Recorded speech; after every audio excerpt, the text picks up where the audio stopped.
is just trying to get me sorted out, you know, just trying to get me sorted out so that I can proceed here.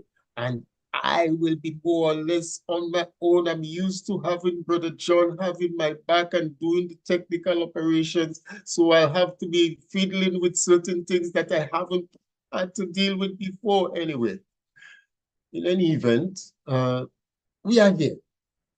And it's my pleasure to say good afternoon, good evening, good morning, good night to you, wherever you are listening from. And if those of you who would have joined us already, you know that we're streaming on gemfm.ca. But John, have you sent me the link on WhatsApp as yet?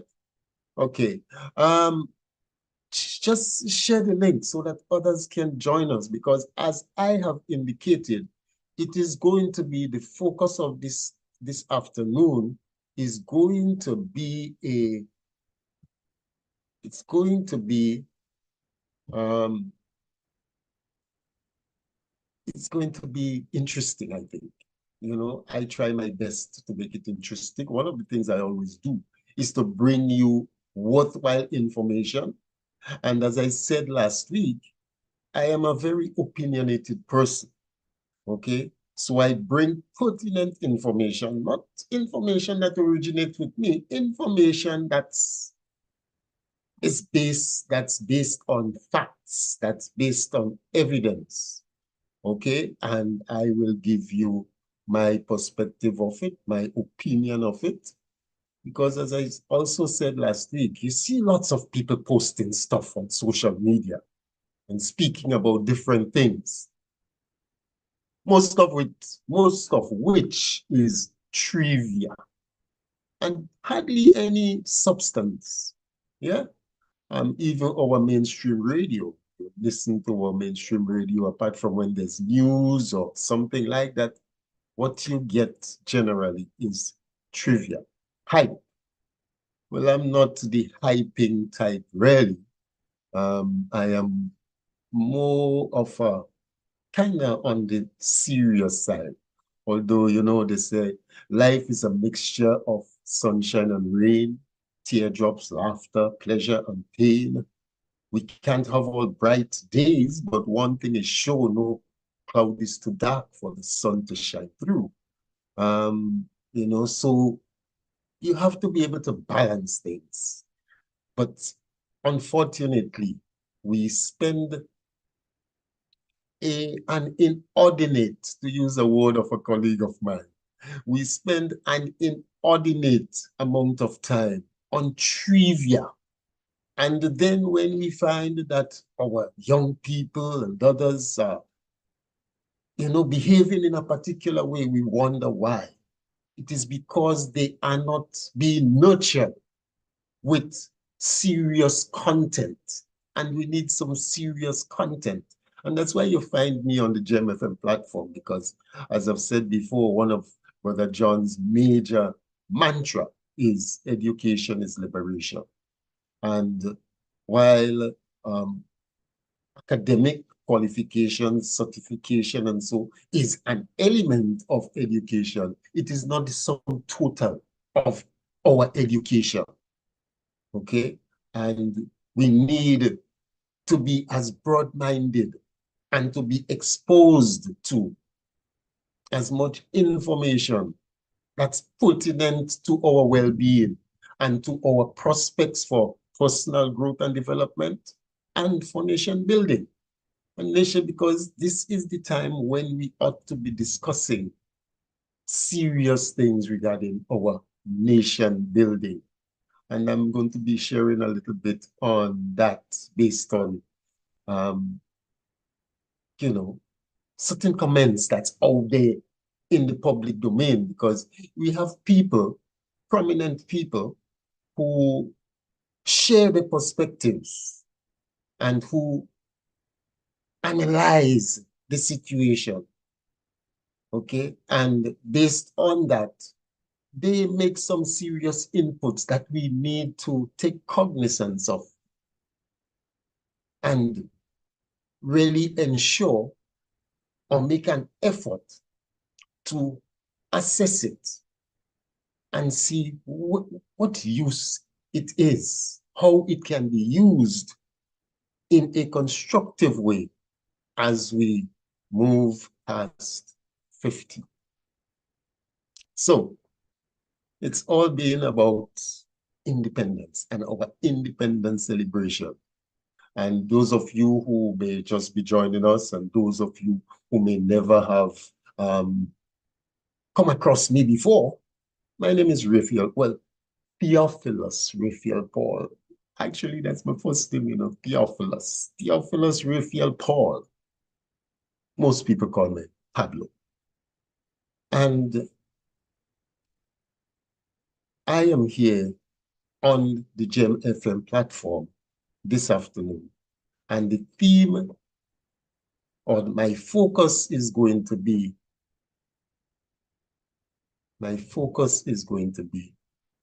the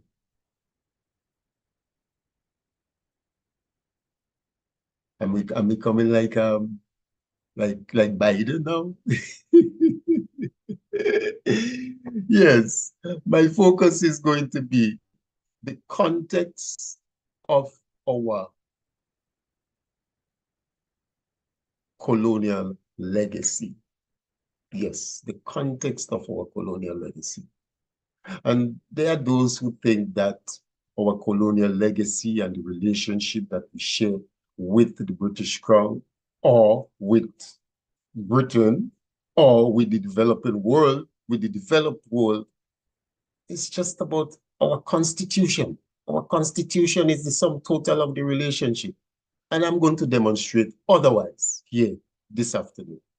Okay, but let's get back to the independence. We just had really a celebration on the day of independence that has left it is going to leave an indelible mark on the nation, on the minds of our people, on the perception of our people, because I've seen people, individuals out there who don't necessarily support this administration. But however, you find that they were quite impressed.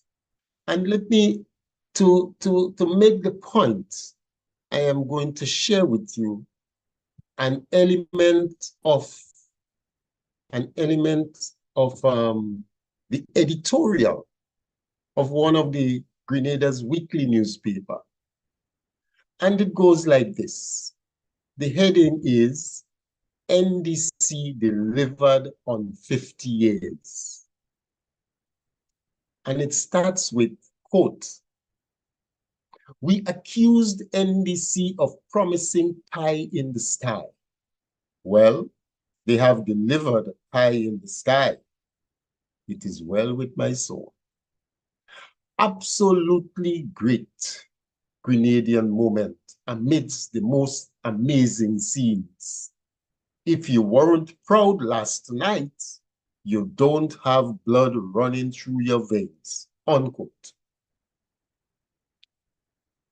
The article continues, it said, it is unbelievable that one of the well-known critics of the current Congress government of Dickon Mitchell will come out so publicly and commend the spectacle that was showcased on Wednesday by those who executed the program that took place at the National Stadium in honor of the island's 50th anniversary of independence. It is stunning that this will come from the pen of a journalist and a political activist who for many years worked against the interest of the National Democratic Congress, NDC, in the face of quote-unquote big bucks provided to him by the new National Party, NNP, of Keith Mitchell in several general elections. The Congress leaders should be aware that in quick order, this media practitioner will be up against them with his pen, especially if his quote-unquote man of business, former NDC General Secretary Peter David, lands the top position of the political leader of the NNP and moves to unseat the current incumbent in office.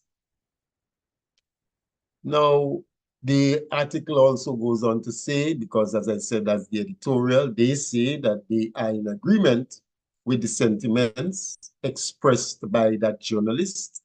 And although they didn't call the journalist's name, I think most of us who's in tune with the politics of the country, right, would know who that journalist is. So if a major detractor of this administration can be so commending of what was put on display, well, then you know what people who have been less aggressive towards this administration, you can tell what the sentiments are. And that is the major talking point, that you find around the place. Yeah, it is one of the major talking points. I ran into a lady and she's a supporter of the NDC. And she said to me, Pablo, we get through last night, we get through yesterday. She said, we get through, man. Yeah, and that is the feelings that you get. But I have my own takeaways from that session. And probably before Brother John takes his departure, I'm going to have him just share, what maybe one or two takeaways that he had from that session. Brother John, let me hear your voice, man. Say good afternoon to the people and so on. And just share with us what maybe one or two of the major takeaways, from that session. Well, there's a number of things that I really did enjoy. And one of which, my favorite of all, was the Kirani display and the ship. I think the Nina, the Santa Maria, whatever, that ship was sailing, that blew my mind, But above all things, all of the displays, and the aerial displays, was well done. I give them an A+ for that. And I could hear someone screaming in the crowd, almost like if it was having a aha moment. Like every display, she was just screaming louder and louder. And I could tell that the atmosphere on the ground was one of the most accepting, most I don't know. I try to find a word to describe energizing and electrifying. I mean, and everything. You could just find words in the dictionary that descriptive words and put in one pot, and that would have give you a subtotal of the atmosphere on Wednesday evening. I think the tone that was set, or pie in the sky, well, there was a pie in the sky, but it come from the ground up. And that was the thing that the too young, they have no experience. Well, I think that among other things have proven to the naysayers that these young people know what they're doing. Was able to put in a team that was put together to execute such a program for the 50th anniversary. It couldn't choose a better team to have that execution carried out.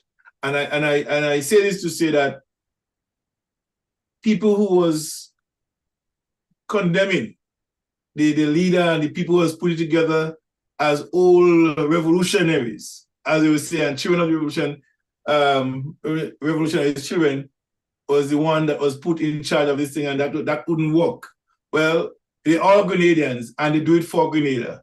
And it was well done by Grenadians for Grenada, 50th anniversary. So for me, put aside all politics, it was a Grenadian event that was well done, well executed, and was well received by the people of Grenada, Carriacou, and Petit-Matic, and in the diaspora. I can tell you, people was gathering in the restaurant, people gathering in other places, Grenadians, to watch the display. And there was a maze. I saw people with their mouth open, jaw drop, you know. So it was an exciting moment. And I hope that Grenada will continue to be the trendsetter for those kind of displays in the Caribbean and beyond. So again, man, the 50th anniversary was the best. It was done well. The climax of it was well done, you know. And I'm looking forward for bigger and better things. And the agenda ahead, you know, we had several independence celebration, and we discuss on this show and other shows, name shows that we have here, in particular about the demonstration and the forward movement of what to expect in 5 years from now from the leader of the opposition leader now, when he was leader, and there was no forward thinking mention. What is expected for the next 5 to 25 years? We never heard that. And I think this time in the speech, Prime Minister's speech, one could write down, put some markers in a notebook to expect some great things to happen in Grenada in the years to come. So I think Grenada now have a level of expectancy, and the bar has been set. You know, so I'm expecting now, anticipating great changes and great things to happen. I think now is the time, not for us and not for Grenadians, to take the tranquilizing drug of gradualism. Yes, but for now, we can march forth and claim our rightful place in our society, at home and abroad. Thank you, Pablo. Brother John, you know, what really struck me, yeah, there's a couple of things. Apart from the display, because I mean the display was phenomenal, Right. and you know, we haven't had that that before. We've never had that before. But the telling element of that to me, apart from the display itself, was the fact that the content of it focused on what each era and what each leader contributed to our development agenda. Yes. You know? Yes. It did not, there wasn't, yes, we know perfection does not exist in the human domain. And they've all had their flaws and whatever and so. And, you know, so it was like we could deal with that on another occasion. But this is an occasion to celebrate.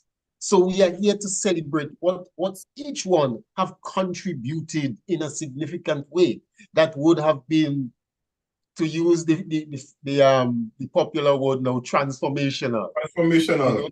You know? Yes, that would have helped to lift the country, to lift to improve the lives of the people in a significant way. You know, so the focus of the message, the content was about that. Not trying to tell all of the life story of the individuals and so on and so forth. And that stood out to me, you know? So in a nutshell right there, you can just go through that and get a sense of what would have made that particular leader worthy of being recognized. What contribution that they have actually made towards the building of the country in one way or another. And that to me was significant. As I said, perfection don't exist in the human domain, and we know we've lived through them, and we know the flaws that they've had. We know how the negatives have impacted on the lives of people in the same way. We know how the negatives, in some cases, overshadowed and brought closure to whatever it is that was, whatever the positives were that were impacting on the life of the people. You find some negative thing happen, and that just put paid to it. So we know all of that. But the focus was about really celebrating those good things that have happened. You know, and the political aspect of it for me, it's always going to be there, right? But I think on that day, the atmosphere was more one of celebration, and the enthusiasm that was displayed by the people who was there, like, wow, I'm glad I was here on the 50th anniversary, because a lot of people go talk to their grandchildren and great grandchildren about that event that day. It's not something that will be going away from their minds anytime soon. Oh yeah. It will be there. Oh yeah, there's that's going to be talked about for generations to come. Yeah. Until we get to something else. we get to the 75, whatever is going to happen down that road. Yeah. Some of us may not be around at that point in time. You never know. The other element of it that really stood out for me, because as you've said, we've covered independence celebrations over the years. And oftentimes, generally speaking, in public events, you'd hear the band play, or you'd hear the recording of the anthem being played. Yes. And you will hear a scattering of voices joining in. In this instance, you had the entire stadium standing and singing in unison. Yeah, Hail Grenada, land of ours, we pledge ourselves to thee. And they really sang it out. As they used to say, they sang lustily. I think Grenada has demonstrated. This really resonated with me, how the people stood up and was singing, from the bottom of their hearts, to use a popular cliche, the national anthem. Yeah. And that to me was quite profound. I think the Ghanaian people have demonstrated one more time the level of patriotism, with that small gesture, turning out to, the stadium was filled, people coming from North America, Europe, coming to Grenada to celebrate 50 years, and just to be in Grenada for that moment. I got to be in the stadium. I got to be there to witness almost everything Grenada for 50. And I think I don't think nobody was disappointed on that day. I think there was a full-fledged support for Wellington. However, I must say, there are people who was griping about the Prime Minister's outfit. He should be more colonially dressed. Brother John, Brother John, it is unfortunate. Yes, that the mindset that we have.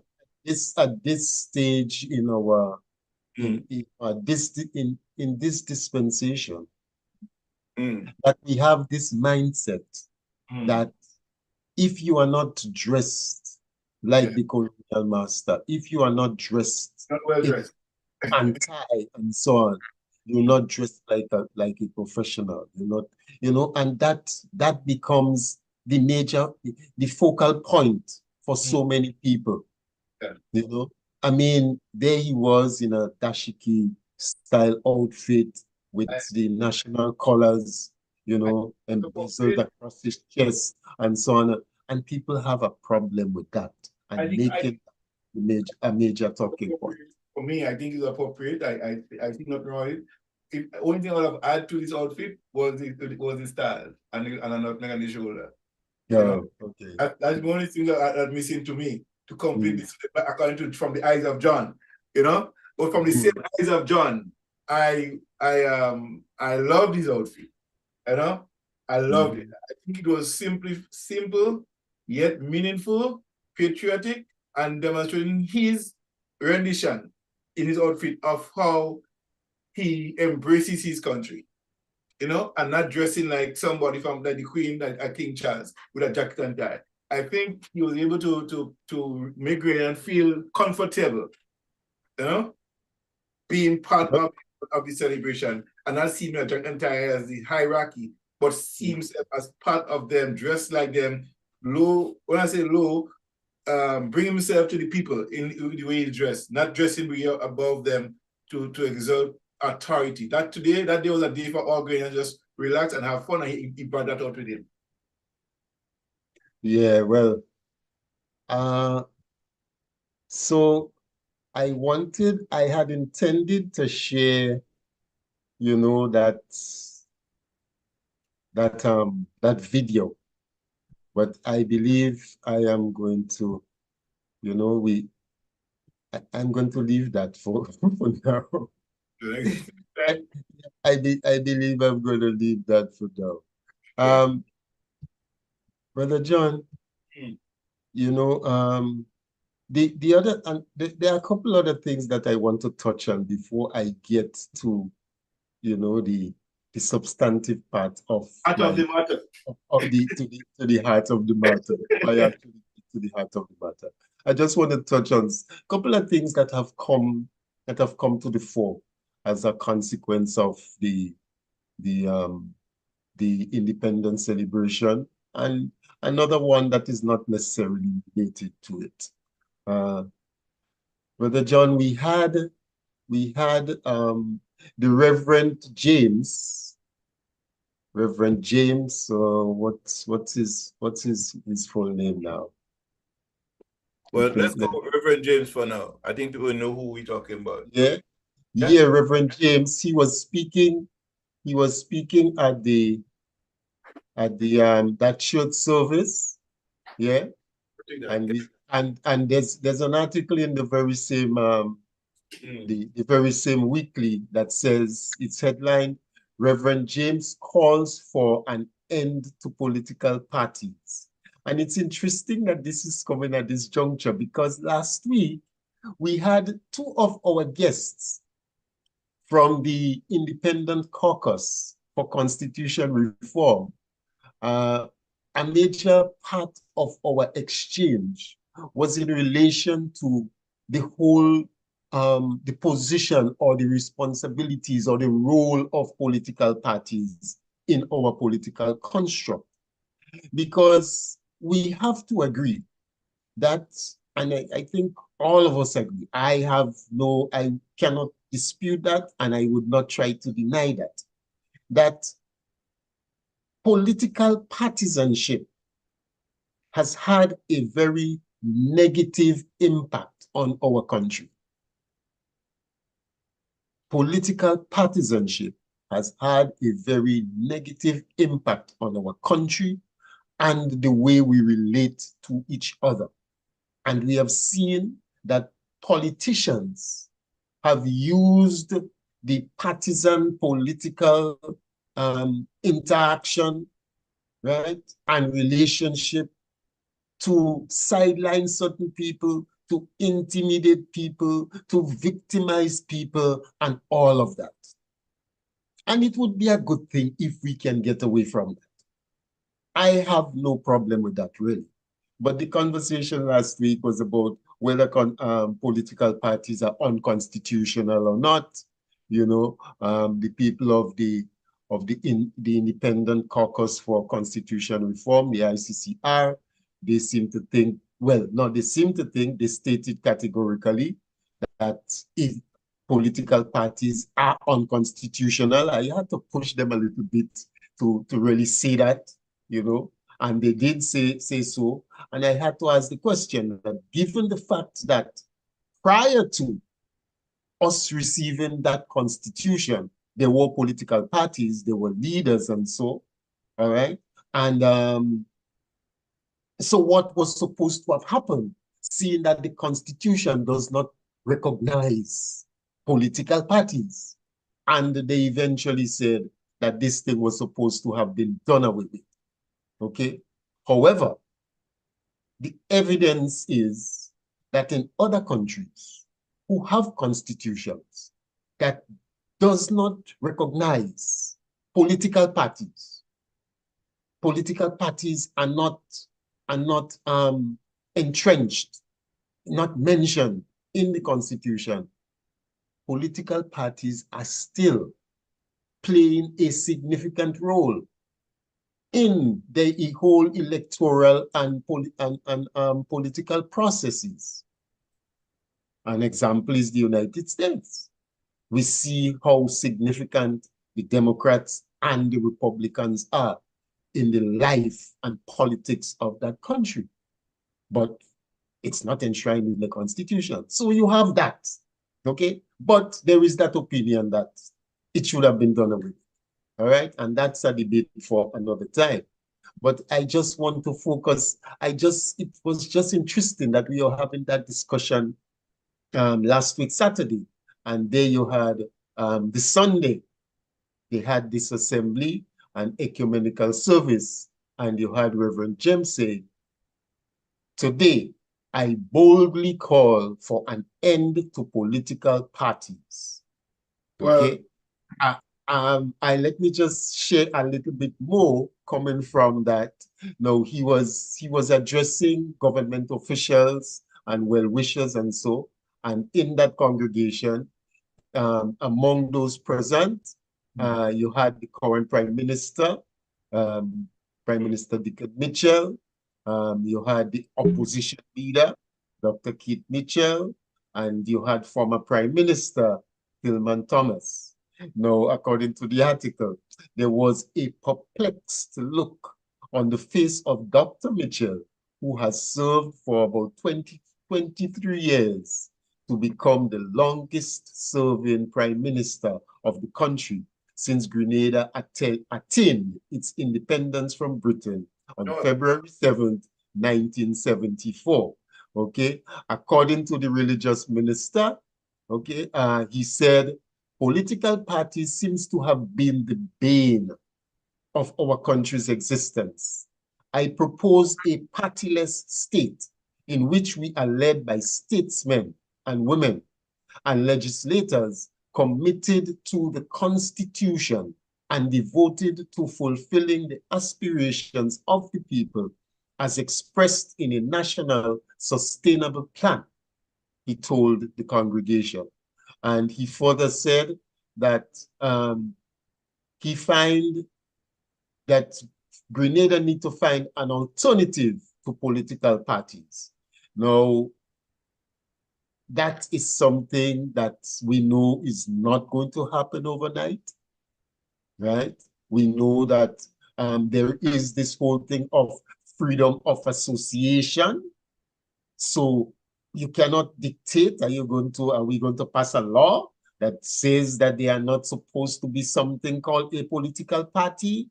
How are you going to determine what is the nature of a particular group or organization? What kind of agenda they are supposed to have or not have, you know? So it is something for us to start to give some thought to, and for some conversations to take place around that. But I don't anticipate that we are going to be seeing the back of political parties too soon. Brother John, you there? I'm here. My take on this, right? And I think I share my sentiments in that on various occasions. The centralization, central government, I believe in that. However, going back to the Constitution, and utterance says that because it wasn't cater for political parties. I, like you, believe that the drafters of the Constitution would have recognized that to form a government, it would have been two political parties that was there before, but there was no need to write it out in words. The understanding of governance would come in from political parties, because they themselves are political parties, the drafters of the same thing, right? So I don't think they're not expecting that there will not be any political party. They understood that. So by virtue of writing this whole part of the Constitution, and it didn't mention specifically political parties, doesn't mean, quote unquote, that there shouldn't be no political parties. I think there was an understanding that the formation of a government will come through a political party, but individuals are allowed to run independently in the process, which they can still do, right? However, my difficulty is this: if every community decides to run 5 or 6 persons in a constituent, right? and you have 4 people, for example, in Northeast running for that area, 10 people running, but not from a political party, just individuals running. And then who you going to choose among them? How are you going to select a leader among those people? And if everyone of those people, they want to be the leader, what would happen? So all of those things have to be have to be carefully thought out before we jump to that kind of assumption that we should do away with political parties and have statesmen doing it, right? Even within a revolution, it was a party formation that did that takeover. It was no group of just individuals doing it together, right? Is a as I say, and probably some of my comrades might be listening now, and I just wanted to just drop that in there. I said the NGM didn't take power in Grenada, you know. it might still say that, but it was it, and I believe that I still hold that in my heart that NGM didn't take power in Grenada, right? But the construct to have statesmen to rule Grenada, who will appoint and what process will you use to elect a leader? You could say among themselves, they got secret ballots, right? And vote who they want. But if everybody want to be the leader, right? Who would they vote for? But themselves? You know what I'm saying? Well, I believe from the conversation that we had with our ICCR representatives, Yeah. I believe they did say that the Governor General would then have the authority. And that's why I disagree with them, because I don't believe that after the people have voted people in, you could decide who my leader should be. The Governor General. Yeah. So as I said, there's a lot of dynamics surrounding that move from a political party construct to not having political parties. There's a lot of dynamics to work out. And I don't think that we are going to see the backs of political parties anytime soon. But speaking of leader, another thing that was highlighted in that newspaper, and that's the final one, is we have a headline that says, Dr. Patrick Antoine might be back in frontline politics. Now, we know Dr. Patrick Antoine has been a consultant with the NNP administration over the years. He's been very close to Dr. Mitchell. We know that in the more recent times, he did come up with, first of all, a non-governmental organization that he called TGM, the Grenada Movement, and he did say that he was going to transition into a political party based on the response and the reception from the people and whether the people find it necessary for him to move in that direction. Well, in short order, he did announce the formation of a political party and so on. And but TGM seemed to have died a natural death when it was announced that Dr. Patrick Antoine had some health challenges that didn't allow for him to continue as the leader of TGM, and TGM appeared to have died a natural death. Now we see that there is this article that says, leader of the defunct political group known as the Grenada Movement, TGM, Dr. Patrick Antoine, is apparently planning a political comeback with the main opposition, New National Party, NNP, of Dr. Keith Mitchell. Authoritative sources told the New Today that Dr. Antoine has visited Grenada several times in recent months from his Trinidad base to hold talks with Dr. Mitchell, who has publicly stated his intention not to contest another general election in the country. The NNP, the most successful political party in electoral politics since Grenada attained its independence from Britain in 1974, was booted out of office in June 2022 by the New Look National Democratic Congress, NDC, under its 45-year-old Deacon Mitchell, an attorney at law by profession. According to well-placed source, NNP Insider, the former TGM leader has his eyes set on the rural St. Andrew South West seat, in which the defeated NNP candidate, former Tourism Minister Yolande Bain Hosford, has indicated that she will be bowing out of frontline politics. He said that Dr. Antoine is seemingly giving support to Dr. Mitchell, who is currently engaged in a battle to hold on to the party in face of an expected challenge from his former agriculture minister, Peter David, a former general secretary of the Congress Party. He stated that the former TGM boss is most likely looking to Dr. Mitchell to help him get the top job in the NNP. Patrick will not leave his lucrative job to just come to be a minister in government in Grenada. It is political leader, prime minister, or nothing else, said a political analyst. Dr. Antoine has been a regular speaker on the NNP platform in general election campaigns on the island. When contacted by the New Today on his possible re-entry into the political landscape, the former TGM boss offered the following response, quote, "I'm still recovering from the loss of my dear mother, drawing even closer to my Jesus and looking after my children. As to taking the NNP, I speak to people on all sides of the political divide, both in my professional and personal capacity," unquote. However, Dr. Antoine did not respond to the specific question on whether he was eyeing the St. Andrew Southwest seat as a potential candidate for NNP, since one of his parents is known to be from the area. So this is a development that I guess many will be looking at to see what is going to transpire going forward, because we did hear some utterances from a former member and parliamentarian of the NNP who was since cross-flow, parliamentary representative for one of the constituencies in St. Andrew, Miss Honorable Delma Thomas, and you know, she has made some assertions and allegations and so on and so forth. So, you know, there is that situation.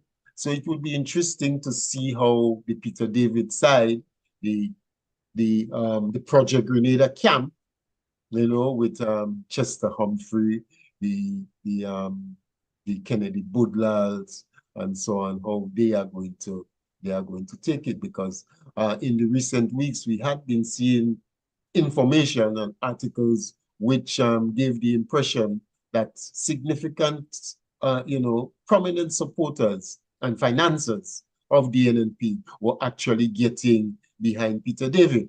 So the dynamics within the House is going to be very interesting going forward, you know, and I just wanted to share a bit on that, because it comes back again to the impact, to how significant political parties and the dynamics that are at play within political parties, how it plays on our politics, and ultimately the government, and ultimately the governance of the country and all of that, you know, and our development agenda and so on. So I just wanted to share on that. Yes. So yeah. Well, you know, around this time, on this Not a Name show that you have had here, Dr. Antoine has been on this show. And I remember I had him as a guest on 2 occasions. Yes, and I in particular asked him the question whether he would run his party, his grouping would be transforming into a political party and run for election. He said, well, when the people are ready. Well, whatever happened, the people apparently didn't ready. He did not ready, was not ready. The movement after announced was short-lived. Through probably many other difficulties in the political arena. And I don't see it where you'll be outside the country and trying to manage a political party internal in another country. I've never seen it happen.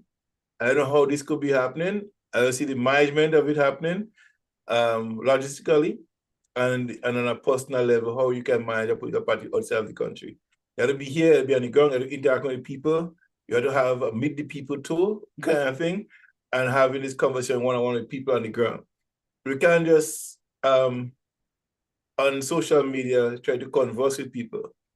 You know, there are people who are Facebook politicians, but in person, you don't find them, being as astute as they are behind the keyboard. So for me, Patrick coming in, if he really comes in, it will be a great divide within the political party itself. Yeah. Providing there is an agreement between the two fractions, because right now, believe it or not, there is two fractions within the NNP camp, believe it or not. And hence the reason why Dr. Kid does not want to yield power over and have a convention, because if he have one now, he know he would lose. If he was confident that he can win, he would have had one already. Okay, that's a honor. But the fact that he don't believe that he's gonna win, he know that he would not win if he call one right now, he don't want to risk it. So if I put somebody that he trusts, somebody that he believes and confident in that could rival Peter David to take over the reign of the party, someone who he probably have a little bit of influence over, yes, but he doesn't have that with Peter, and he could probably have it with Mr. Antoine. However, I don't think Mr. Antoine is an easy walkover either. So there will be a strong to twist to get Patrick to follow his lead also. But I think Patrick probably may walk into it with the expectation of becoming the new leader of the party. But if the Peter David camp is progressive and productive as I think they could be, they will do a lot of damage to the existing former Prime Minister fraction. You have the dropping out of Ms. Bain, Yolande Bain-Horsford, and other persons who might shift sides.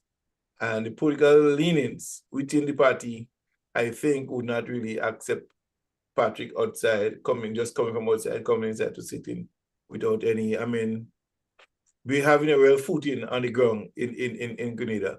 He'll have to take some time off from what he's doing, resign from what he's doing, and give full-time attention in Grenada to the party. The party would need a leader that will work, not a leader that will be on social media, right? To build back the level of confidence and voters' confidence from the party itself, and to win real serious voters, you have to be on the ground. And I don't think just bringing him in would make sense. I mean, we could have said that about Deacon too. Just he had no political experience whatsoever. He had nothing. But at the end of the day, he had a full party support behind him, right? And the people loved him. They loved his demeanor. He loved his appearances, his utterances, was all positive for him in the minds of the Ghanaian people. So that Patrick had to work on a lot of that. You have to work on it for him if you're going to accept it and work with it. He work his cut out for him. He's not going to just walk into it and take it over. Like you said, there's a machinery within that party, the NNP, with the KB, the Chester, the Peter, and there's a lot of other people, excuse me, who are involved in the party politics in that NNP grouping that would not sit down lightly to have that fraction roll them over. Well, we'll see how the dynamics work out, and time will tell. We are here. Grenadians home, Grenadians abroad, will be looking on, just as how people had been looking on when NDC had its leadership challenges. And one would recall what one can say, it was just 2 going on 3 years ago that, the people of the House were on the NDC's case about not having a leader and the situation with the party and all of that. That seemed to have been settled within the NDC, and we see now the NNP is going through its own leadership challenges, because you see that the man who has been the leader of the party, and in some cases could have been considered the owner of the party, the man to whom the party belongs, is now struggling for his own political survival within the party. So we'll see how this dynamics plays out. Yeah. But do something, Pablo. Yeah. you know, the dynamics, in all of that, the mechanism, the party structure, right, within the NDC, where the opposition at the time was making gestures and talking about them and the leadership struggles. But when a leader move out, they were able to quickly find a leader to replace. There's no shortage of leaders within the NDC. They might have gone through a lot. The deck is well stacked. You could pull from any part of the park and get a leader in the NDC, right? In the NMP, we have a divide, a great divide in pulling from the deck. You know, so the NDC always have a leader, and they have a lot of leaders to choose from. That's not the case with NMP, and there's no opening for a new leader to emerge without the authorization of the current opposition leader, right? I always say, as a leader shouldn't just maintain followers, but you should make leaders, right? And with that being said, NDC has been able to not have followers within they have leaders, and they cultivate leaders, and they could pull from, if like Franca resigned, then Mr. Thomas came in. Then you could fit in anybody without any political fighting publicly. Like we see that the disparities between the two factions within the NMP right now. The isolation of one person, one set to the other. Well, it's interesting that you make that point, because it brings to mind the fact that Dr. Mitchell is on record as having said one of the reasons why he was hanging around, he was holding on to the leadership, is because he had not seen there wasn't anybody else within their domain, that was suited to be the leader. That's why I fault him as a leader. Which I find would have been quite, to me, would have been quite insulting in some ways to the people that had been following him, had been with him loyally. Exactly. With him, and he was saying, none of you are suited to be the leader of the party. Essentially, if I have to give up here now, I will have to go out there and find a leader somewhere. Imagine.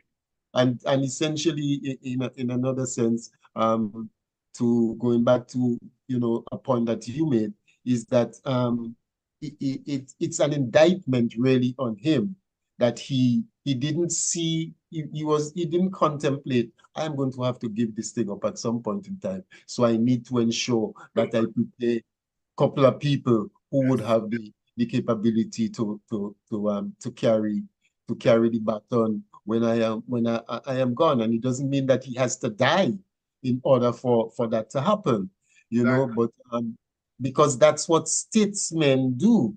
They're willing, they cognitive of the fact, well, I've served my time and it's time for me to move on, so I pass the baton on to somebody else. But it's like he never intended to pass the baton on. He never really prepared anybody to take over from him, which is one of the dilemma that the GULP faced. So that with the departure of Sir Eric Matthew-Gary, the party has not been able to find its way since. I think that's a problem. As I continue to speak on leadership, in many cases, many areas, I continue to say to people, to leaders, it's important, very, very important, that you train your followers to become leaders. Develop leaders from your followers. Why? It comes to the point where you may not always be around, and that could happen to anybody any day. So you need somebody that could fall right in. If you get sick, you become disabled, or for whatever reason, because trust me, people might become more disabled faster before they die. Yeah, anything could happen to you. So it's important to have a pool of leaders, train people to become leaders from all aspects of your leadership, of your business. Everybody should be trained to become a replacement. And a confident leader have no problem training and cultivating the right mindset to reflect the duties and responsibilities of your organization. If every leader decides to train people up, there will never be a shortage. The values and vision must be shared with the subordinates, with the expectation that they could one day become the leader of the organization. And that should be the aspiration of the leaders, not to just fight for it, but you are preparing to become that person. That's the aspiration. And I think one of the things that we, as politicians, most of them do not do that. You have to have a replacement. You have to have people that you're confident that they could lead as you are. Because what you're doing is creating shaping somebody to follow in your footsteps, to do the things that better things that you have done. And if leaders fail to do that, they fail everybody else. So well, Brother John, we're discussing leader of political parties. And so, but the fact of the matter is, what is being, if we are to go along with one, according to the precepts of the ICCR, what the letter of the Constitution contemplates, and what is being advocated by Reverend James, we ought to soon be without political parties. So the issue of leader of political parties will become irrelevant. Even with that, you would still need to have trained leaders.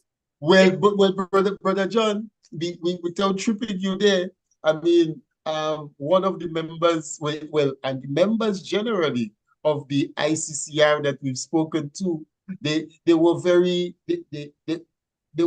adamant that this whole issue of leader and parties are not recognized within the construct of the Constitution.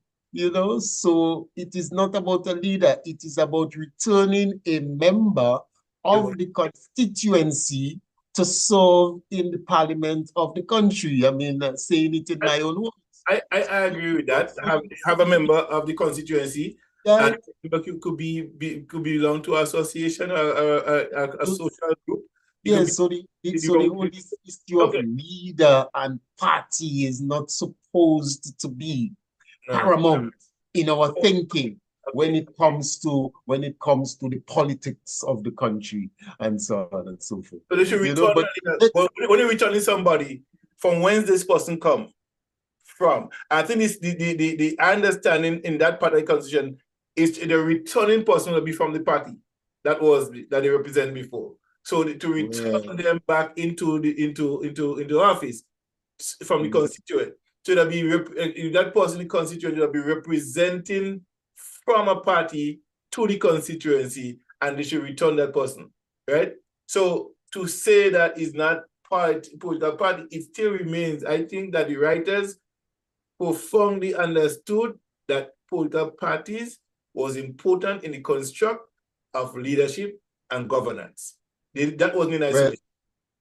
Well, I think these issues are now on the table, and my hope is that it would have energized people in the same way that showing at the stadium have energized and electrified people. That, the utterances coming from the Reverend James, the perspectives being put forward by the ICCR, the position taken by Dr. Francis Alexis as regards to whether his position is that we can change the oath of office without going to a referendum, right? And the position of the ICCR is that is not so. We have other attorneys who are of the position that, well, okay, there is that dispute here. It is, there are certain technicalities, although the ICCR say there's no technicalities. There's there's parts of the Constitution that is specific, although it's not spelled out in the particular section that Dr. Francis Alexis is referring to. There are other sections that oversees that element of things. You know, I'm speaking in layman terms. I can't talk the constitutional language. Let me say, You know, so my hope is that there would be sufficient conversations now going forward, that this thing would be ventilated as much as possible in the public domain, okay? So that all parties, all stakeholders will be able to share the perspectives, and that by the time we get to the next general elections, our nation will be better edified and in a better position to indicate as to what is the best way forward for us, because it's about the people. It's about the people being able to eloquently and adequately, you know, express their positions on what they think is best for them. You know, so we can have these conversations, and by the time we get to the next elections, we would be in a better place in an understanding as to what constitutional reform should really entail and what would be the best approach to, going forward. And so I hope that this is where this takes us, and that we don't just go around in circles talking around each other and nothing of consequence comes of it. And 10 years down the road, we're still going through the same process, you know? You know, I saying that the constitutional reform committee is not the end all of understanding of the Constitution. The formulators of our Constitution formulate in such a way to their interest, not to ours. Okay? I would advocate for we, the people of Grenada, to rewrite or write a new constitution that reflects the wishes of the people of Grenada, Carriacou, and Petite Martinique. As it stands, the present constitution, whether in part or in whole, does not truly reflect the genuine love for Grenada in it, but allegiances to our abusers, our enslavers, right? And all of those descriptive word power can use for them. They give us something that they don't have for themselves. They doesn't have a written constitution, but they give us one. Okay? So what are we to do? 50 years later, are we really politically independent from them? Can we still share allegiance to them? We're not politically independent in that sense. We still using the constitution, we're still using the formulation, the formulas for governance based on what they think we should be doing and how we should manage ourselves. But how about us? How do we want to manage ourselves? How do we feel about governance, about ourselves, our people, our culture, our way of life? Is that reflected in the Constitution? No, it's not. We have a reflection of different nature. Brother John, if I may, from conversations with key members of the ICCR, the Independent Caucus for Constitutional Reform,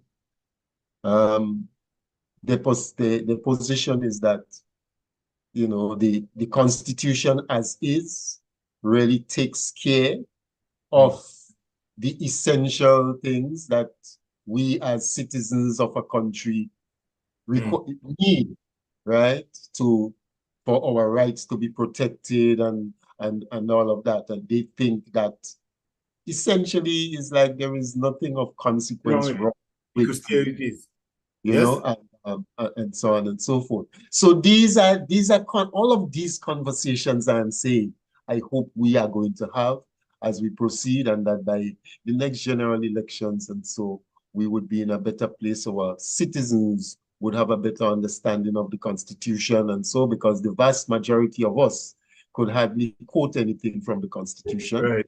Right. So it's about sensitizing people. So having a little cluster of people who are versed in the letter of the Constitution and can expound on it and so on, because we have to appreciate the fact that these legal documents are not necessarily written in a language that the ordinary reader can just read and really, really digest and Well, have let me say this. Let me say and this. have an appreciation of what it means in real terms. And that's why we see many legal documents and so legal positions, legal rules and regulations have to be interpreted and all of that. So, Yeah. these But everything that leads to interpretation leads to understanding. Yes. The lawyers who want the same constitution and come up with a different belief system are interpretation of the same thing. Yes. The lawyers will sit at a table and win a case or lose a case based on their interpretation. A judge could look over a case with no jury, and based on evidence and based on the constitutional law, he can determine by his understanding what is right and what is wrong from the Constitution. Yes? So when we say that the ordinary man, the layman, I think, would not understand what is written, I don't buy that. I believe that the ordinary reader, person who can read and understand, have a good, keen comprehension of the English language, could have a formulate his understanding of the document. Now, I have been a student of the Canadian constitutional law, right? And I right now, I'm in a sort of a conversation over a matter, an employment law matter with some people.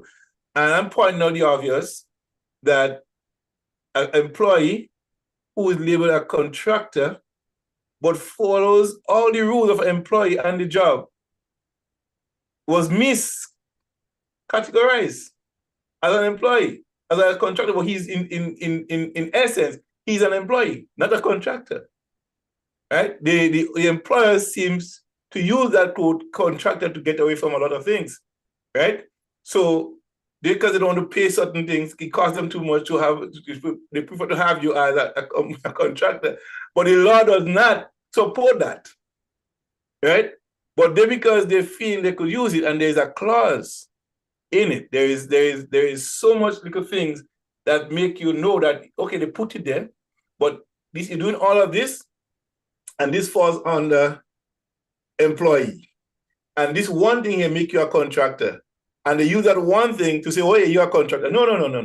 Not because I have my tools, I'm a contractor. I come in on your time, I leave on your time. Every rule you set as for your employee, I abide by all those rules too.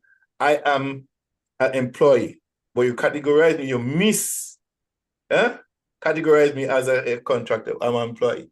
So those little things, right? It's good. You just read and understand it. A university student, a doctor could read the law and understand it to himself. That's how a lot of people represent themselves in court, right? And they could make an argument. So to say that, what I want to say here though, is that our constitution,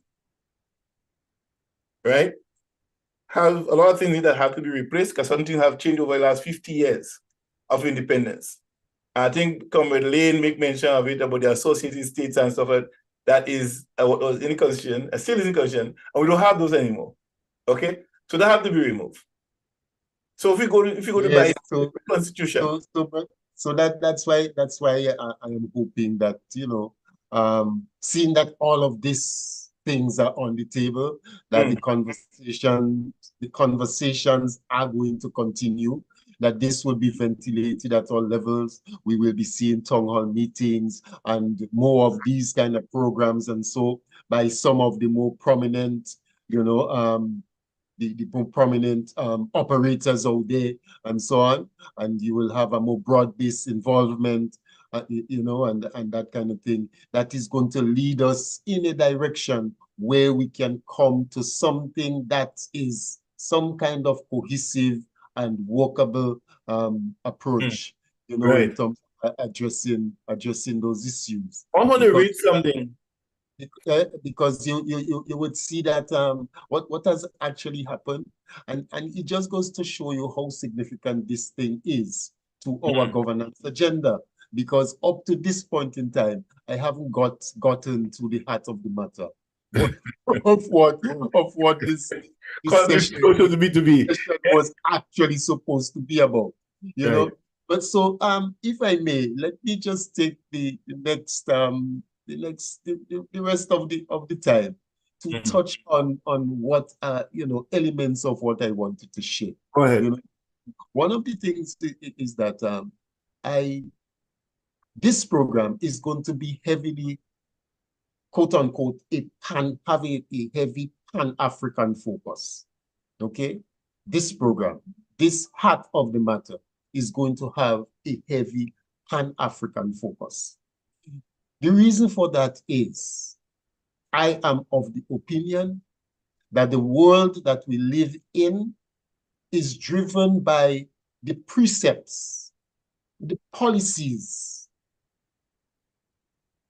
and the rules of the game is based on white supremacy. And as I said to some of our panelists, two of our panelists, well, one panelist in particular, last week, when we look at the leaders from the developing countries, the leaders from the third world countries, the leaders from the so-called banana republics, speaking at the meeting for heads of states in the United Nations. When we saw that meeting, we saw nearly every last one of them speak to two basic issues. One, well, could be three. One, the construct of that organization with the Security Council and all of that have given a certain authority to a select group of people. And you can see that they don't look like us. And the people who look like us or who are close to looking like us are left out of the loop, because these people have the authority that they can override anything that the majority of that grouping puts on the table, even if each and every last one of the wider group agrees to a particular position.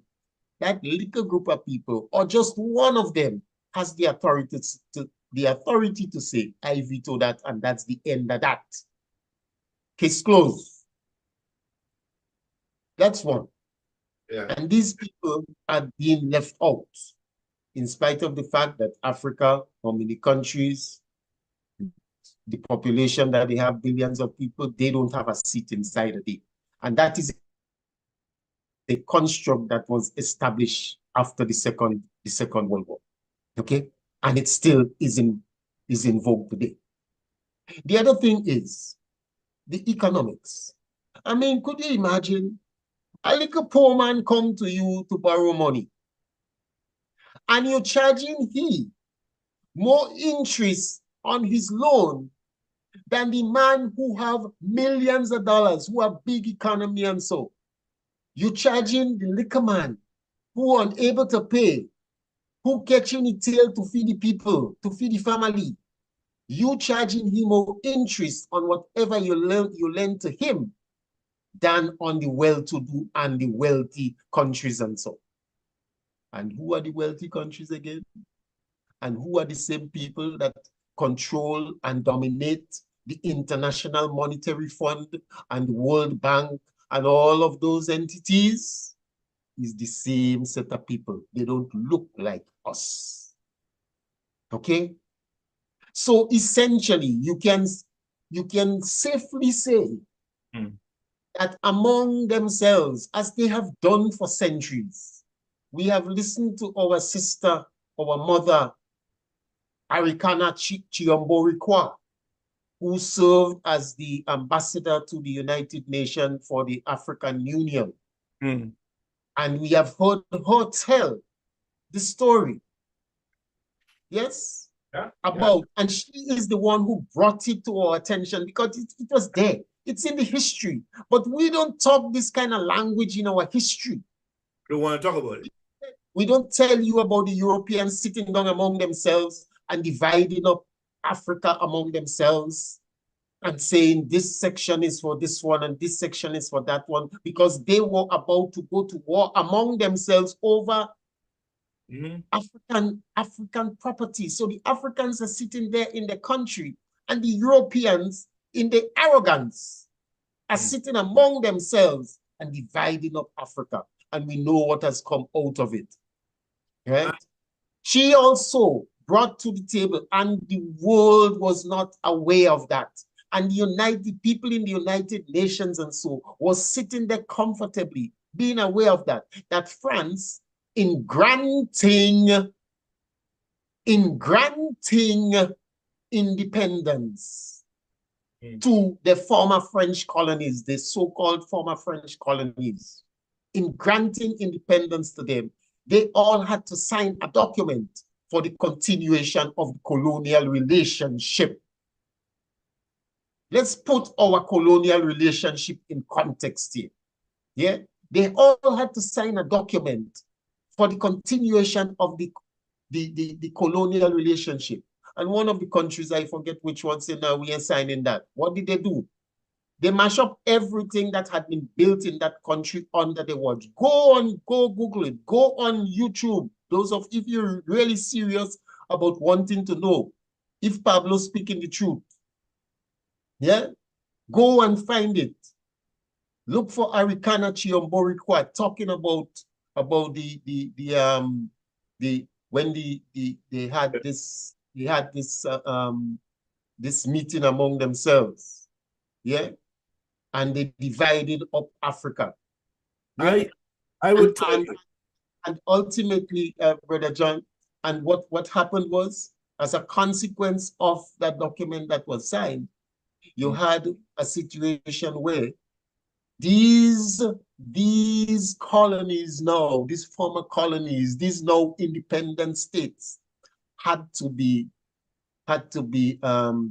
given whatever percentage of the significant percentage of the GDP to France. Yes, to France. And France would manage it for them. France now would take this money, invest it, and they don't have to report back to them. And if any of these countries had to get any part of that money, they could only get up to a certain percentage from it. And if they had to get it, they had to bring all of their documents to show how that money was going to be spent and so on. And they could get only up to a certain percentage of that money from it. But essentially, in our situation as Grenadians, and Grenada, remember we're talking about independence, and you always heard it say, you always would hear it say about the coming of Eric Matthew Geary and how he fought the colonial rulers and the plantation owners for better working conditions, to standardize the working hours, for wages, and all of that for the people. And what was that? That was part of the legacy of slavery. Because under slavery, there was no fixed working hours. You worked from sun up until whatever time. There was no definitive working hours. There was no, well, in slavery time, there was no wages. There was no wages. They fed you whatever. Yes.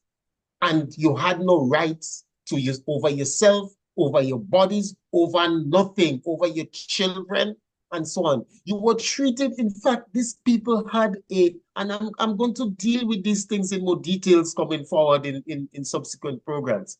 These people had a thinking. Their philosophy was that Black people don't have they don't feel pain in the way that Caucasians and so do. Yeah.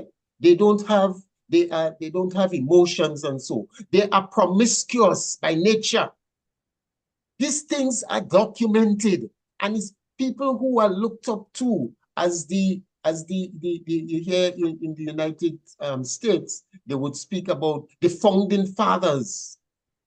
These are some of the people who are making these kind of utterances, and so yeah. So to behave as though, okay, the British has left, the British have left, and it is those leaders that they've left behind now that's doing out whatever. Why do you think these kind of mentality, that kind of mentality remained, or was propagated by the leaders who took over from the British?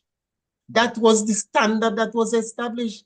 I know of a gentleman, nice old man,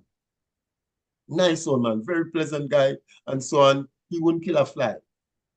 But anytime there's a discrepancy within us as a people, his first words would be, oh, black people is the worst people. He was a teacher for many years. He would have educated and teach a lot of our people to read and write and so.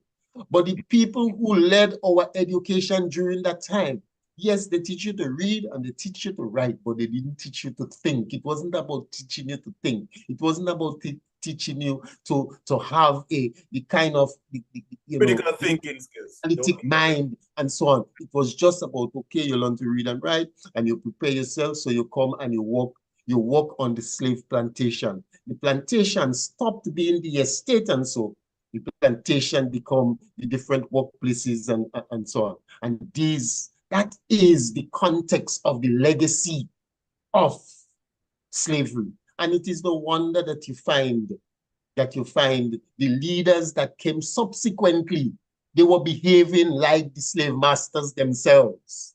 Yes, you have had a situation where at a certain point in time, you had all of the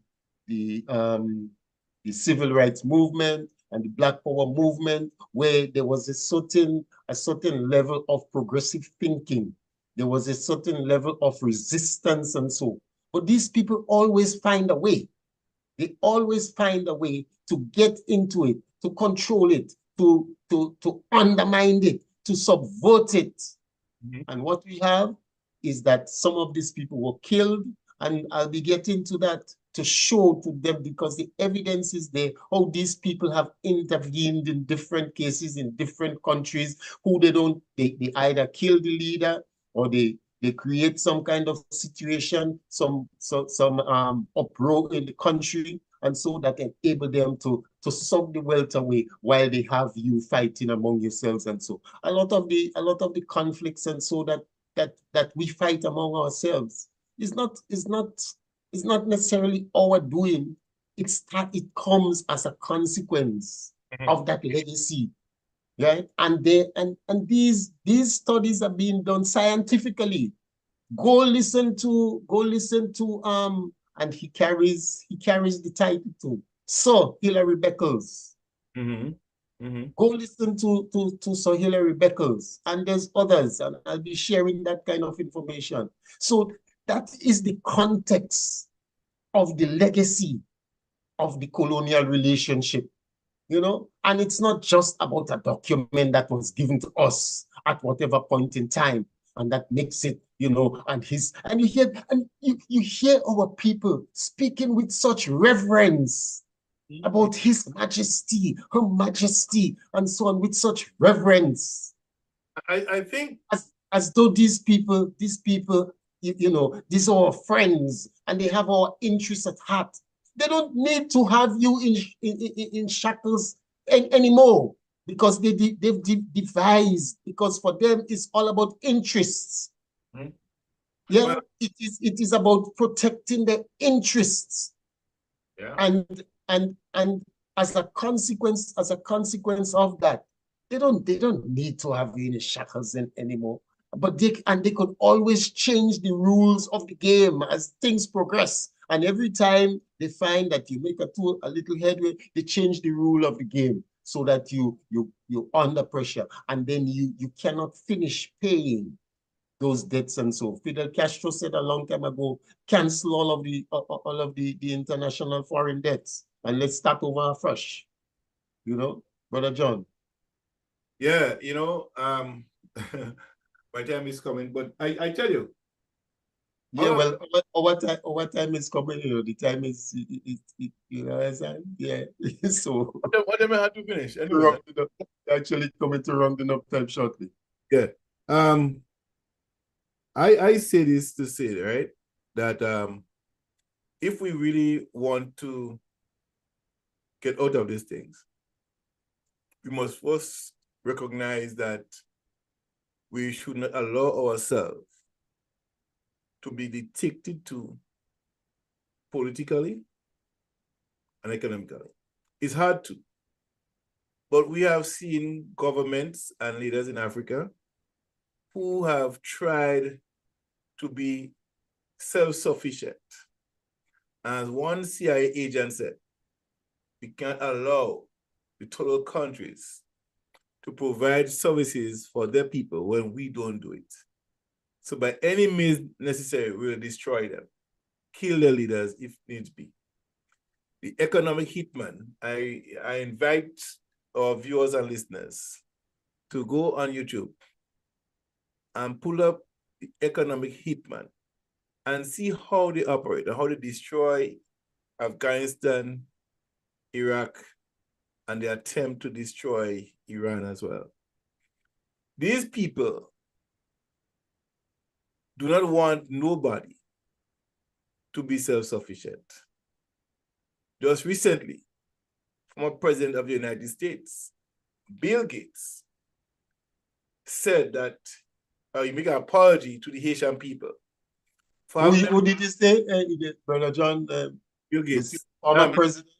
Bill Clinton, sorry. Oh, okay. Bill Clinton Okay. apologized for the rice growers in Haiti for destroying the rice production. The rice production, yes. For importing foreign food in the country. Yes. An agenda by the World Economic Forum to destroy the native culture and production of their own food, to substitute it for artificial inseminated foods.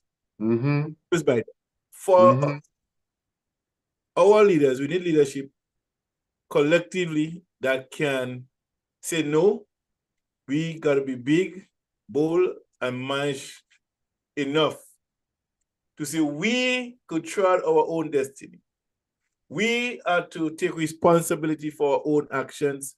We have to take responsibility to develop our people, educate our people, transform our people. And because of those things, our leaders are shut down. And then there are those among us who continue to believe that these people are the best thing for us. They are not. History has proven time and time again that these people are destroyers. They are conquerors, and they'll do anything to conquer. And they'll continue to conquer if there are people among us who believe that they are the end all to us. These people will continue to sell us out. We continue to support. And let me tell you something. There always this mention of black and black crimes, yes? And in the words of Steve Biko, how do you call World War I and World War II? Yeah? Was it white and white crime or black and black crime? The two major wars that was fought was for white supremacy control of the world. Yes? So today, when we see leaders trying to make a change to transform the society in which they belong, we ought to support them 100%. And if there is no, like I say, if there's no enemy within, the enemy outside can't do nothing. I refuse to believe that. The enemy will come in subtle and do what they have to do. They will pay our people and the people of any country. As a matter of fact, they lay out a roadmap how they were able to achieve the killing of our leaders. First, they will send, I will use economic means to destroy them through the World Bank and the IMF. give them loans that they can't afford to pay back. And they come and say, look, you can't pay us back. You have a lot of oil, you have a lot of gold, a diamond, and so on. You sell it to us for less than what it value on the market. Yes? And we will build roads for you, we will do this. But the roads are not built for the ordinary people on the street. It was the houses and the infrastructure was not built for those people. Only a few. But if those things fail, if those leaders refuse that, they will kill them. If they fail to kill them, like they will do in Panama and other places, and them, they will send in the jackals. Jackals will go and try to attempt assassination. If that fails, yes, they will use other simple means which can try to create unrest in the country. If that fails, then they invade the country and kill their leaders just to have the natural resources. So what's my point? Yeah. Well, let me close with this. Now, as I did indicate last week, Brother John has this magazine that will be coming. And I think he had some delays with some people who were supposed to have done particular articles, and it didn't come in adequate timing, but the magazine is on the way. I had been requested to do an article for it. And the article that I did for that, its headline, The Essence of Our Independence. Yeah. And I want to share this with our viewers and listeners this evening. The essence of our independence. And as I read, you may wonder where I'm going with this, but you will finally see where I'm going with this and why. Because we hear a lot of talk about reparations these days. That was another thing that our leaders at the United Nations were talking about reparations, reparations, reparations. Now, let me start. Since the end of the Second World War, every nation throughout every generation have been and is being admonished to, quote unquote, never forget the Jewish Holocaust. In this dispensation, any utterances that can be construed as a criticism of the state of Israel, which was established on May 14, 1948, the day on which the British mandate over Palestine expired, is categorized as anti-Semitic. Anti-Semitic. The killing of 6 million Jews and the numerous other atrocities they experienced at the hands of Nazi Germany is undoubtedly justifiable cause for such a reminder, because it is against the essential tenets of our human existence to treat any section of our human family with such callousness. While the state of Israel was established post-World War II, it is interesting and instructive to note that the establishment of a Jewish homeland had been contemplated early in the 20th century. The Uganda Scheme, as it was called, was a plan to give a portion of the East Africa Protectorate to the Jewish people as a homeland. The offer was first made by British Colonial Secretary Joseph Chamberlain to Theodore Herzl, a Zionist group. I hope I got that pronunciation right. I should have checked it out. Anyway, in 1903, he had offered 5,000 square miles, 13,000 square kilometers to the More escarpment in what is today Kenya. Additionally, Germany had to do an official apology and has been made to pay reparations to the Jewish people. The quote-unquote reparations agreement was signed on September 10, 1952, and entered into force on March 27, 1953. Thus, Germany has been paying reparations to Holocaust victims and their heirs from then to now. As of June 2023, the German government has paid more than $90 billion to individuals for suffering and losses resulting from persecution by the Nazis. An additional $1.4 billion is expected to be paid in 2024. These payments are likely to end in 2027. That payment scheme has experienced fraudulent claims, resulting in a former Holocaust Claims Conference director being sentenced to 8 years in prison for a US $57.3 million fraud. In any event, this article is not intended to be a treatise on the Jewish Holocaust, and I expect that by now you must be wondering what all of this has to do with the title of the article, The Essence of Our Independence. This will be clarified in due course. Over the recent couple of weeks and days, I've heard it mentioned by some of our people that they were not feeling the spirit of the 50th independence anniversary. Concerns have also been forthcoming from various quarters about insufficient decorations, beautification, and painting of our national colors throughout the various communities. Our creative arts of song, dance, logos, videos, paintings, and photos are on full display.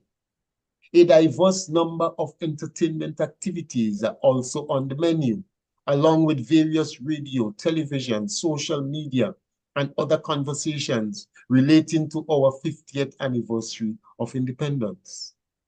These conversations usually commence with the coming of Sir Eric Matthew Gerry, his struggles to obtain better working conditions and benefits for estate workers, and continue with ensuing developments thereafter.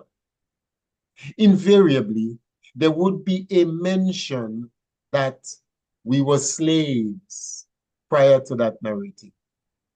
There is also a tendency to romanticize that post-slavery period as, quote unquote, the good old days, in spite of the terrible conditions under which our foreparents lived.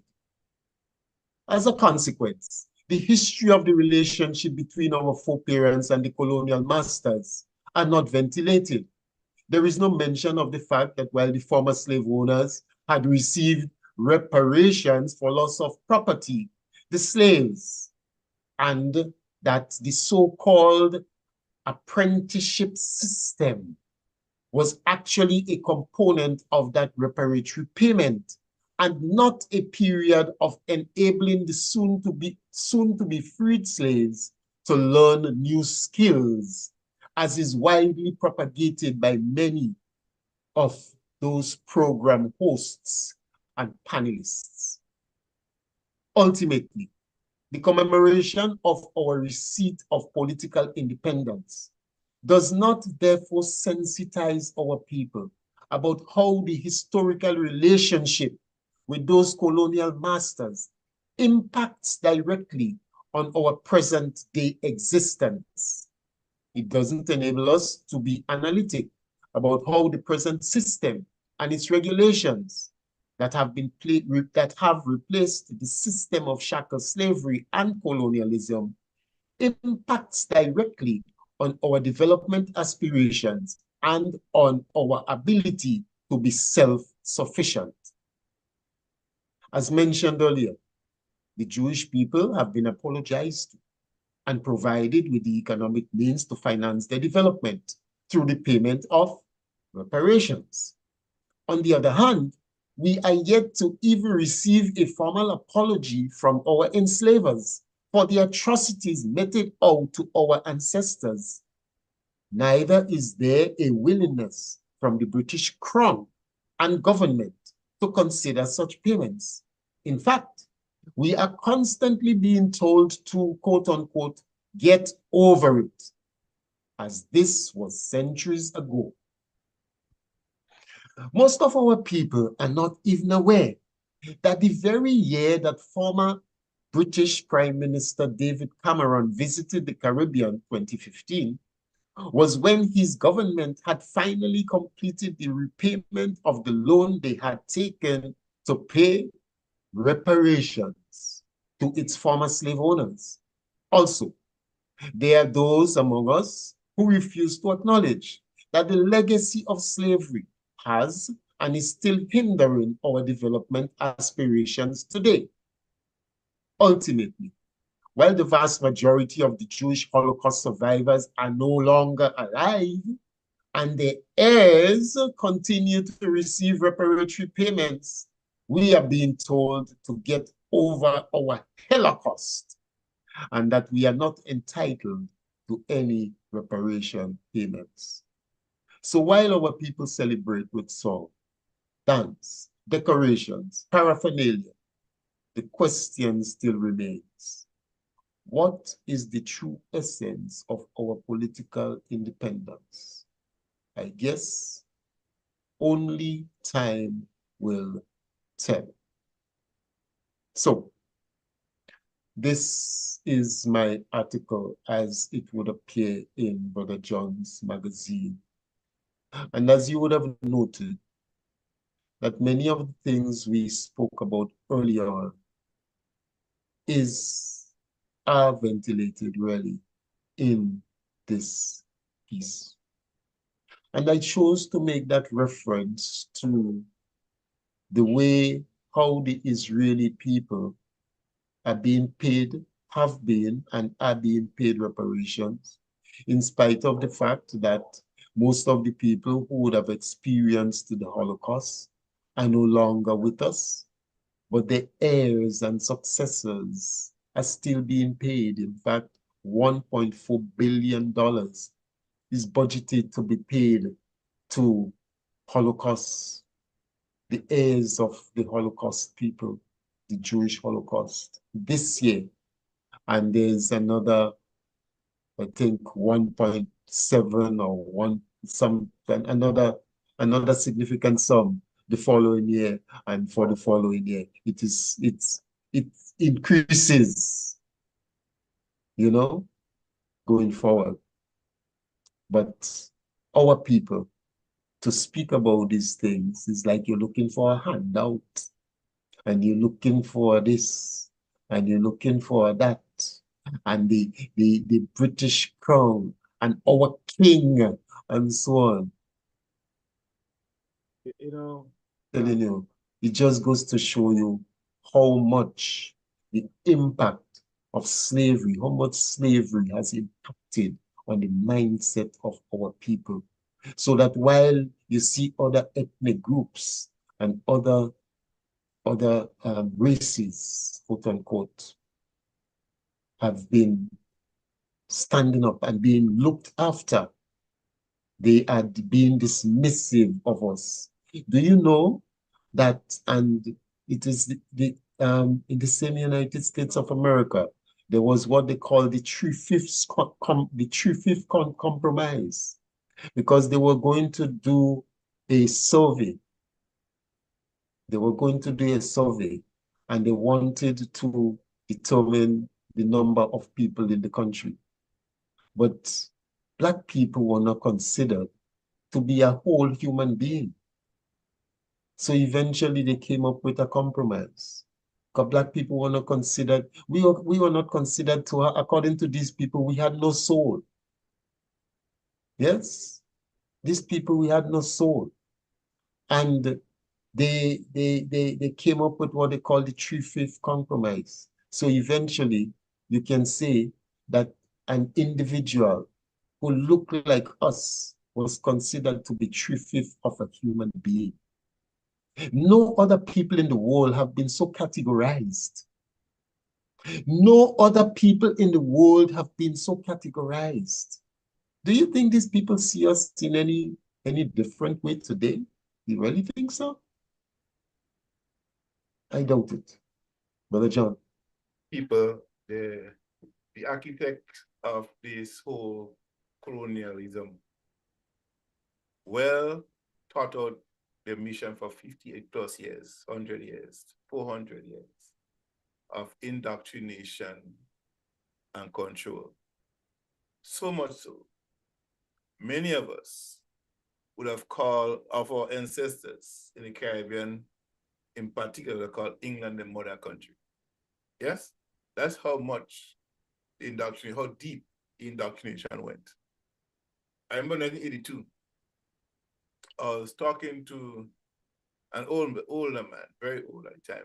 He probably in his 70s, probably. He was writing down, registering all cars that came into the Ministry of Finance and open and close the gate there. But once a car comes in, he write down. And he made an observation of cars not having to crank up anymore. The 20 car can go away.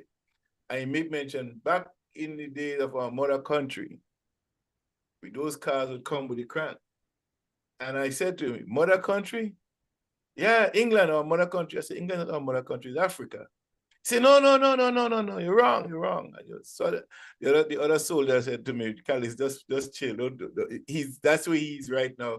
He can't change. Don't try to change him. That's his belief, and that's what it is. But even in the modern day society, Pablo, our people, some of us, are so deeply rooted in the belief that we must forget, must not challenge, and continue to live as is.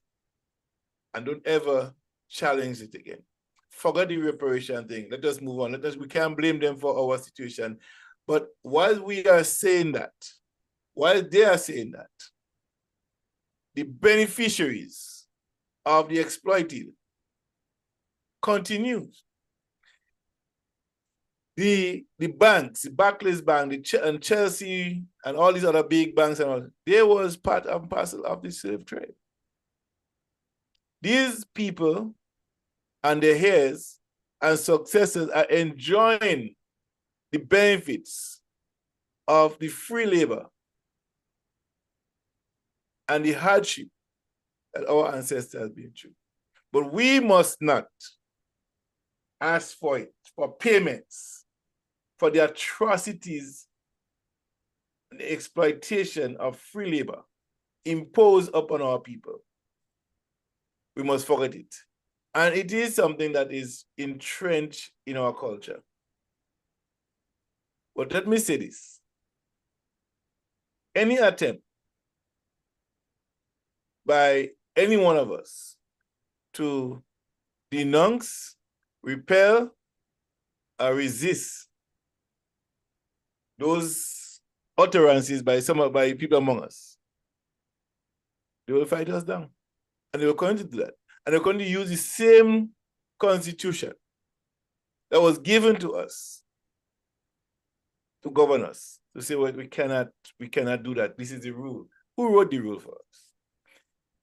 The same Willie Lynch syndrome that was tested and tried in the Caribbean was brought to America to inflict the same pain of brainwash and control, to put us against one another. That we must not rise. We must always fight on each other. Pablo is different. Don't work with Pablo. Don't work with John. Don't do this. And we continue not supporting each other.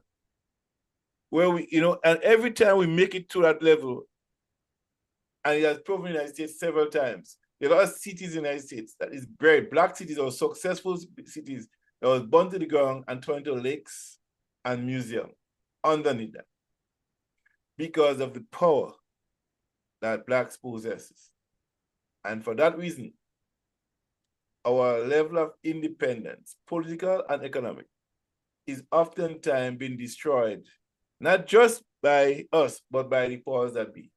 Because they understand that if we are economically viable, and we can provide the necessary programs and activities of engaging our people, we do not need their support. Therefore, they see it critically necessary for themselves to destroy that which we build. And any country among us in the Caribbean and Africa, where the leaders decide to ask for reparation, or to fight for the independence, to be self-sufficient, to trade within their own borders, and to be able to start selling at their prices to them, they become an enemy of the world. They call them crazy, mad, lunatic, insane, dictators. I think Maurice Bishop said they can choose any piece of dictator they wish, but we're too small to choose. Yes? They could choose who they want as dictators and arm them to kill the people who are rising up against them. And the history is not just verbal, it's also written, oral. It's written and it is there, and we could see it. The footprints of the Americans in Central America and the Caribbean and South America as well. And every piece of dictator they want, they choose them to become and support them to the hilt, right? But not our people.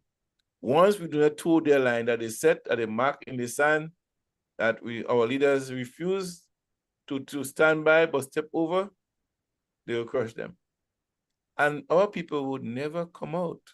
The majority of us wouldn't come out and fight against those ills and those crimes that is visited upon us. They welcome them with open arms, thinking they come to them for the best interest. They have just killed your leaders. They have just destroyed in Africa, in the Caribbean, in Central America.